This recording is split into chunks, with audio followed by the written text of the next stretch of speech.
The Lahore Fort does not sleep. It waits. Beneath the weight of centuries, the silence is heavy, pressing against the stone. Ahmed and his crew arrived at midnight. They sought history, but the fort offered something older, something trapped. Bashir, the old guard, watched them with eyes that had seen too many moons. He knew the boundary between the living and the stone. He didn't speak. He simply stood, a living shadow against the iron, a warning they didn't heed. They set up in the courtyard. The air turned cold, a sudden, localized winter that smelled of dry earth and old sorrow. Then Salman saw it, a silhouette, stark, unmoving, a hole in the moonlight. They stared, waiting for it to blink, to move, to reveal itself as a shadow of a tree. But there were no trees in the corridor. The camera was rolling, the truth was being etched onto the sensor, frame by terrifying frame. They huddled together, seeking warmth in the cold glow of the playback screen.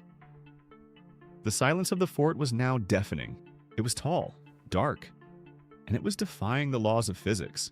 It didn't walk, it flowed through the stone. Then Ahmed noticed the detail that stopped his heart. In the previous frame, the figure wasn't on the wall, it was behind them.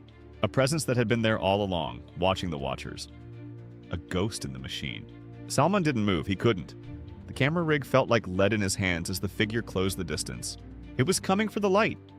It was coming for the lens, a prisoner seeking a way out through their eyes. It looked directly into the camera. Not with malice, but with a hollow, ancient longing that felt like a physical weight.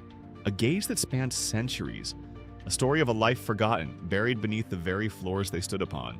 Then, the flicker. A split second of humanity. The face of a prisoner, etched with sorrow and centuries of solitude. He wasn't a monster. He was a memory. A fragment of the fort's soul that refused to be forgotten. The camera went black.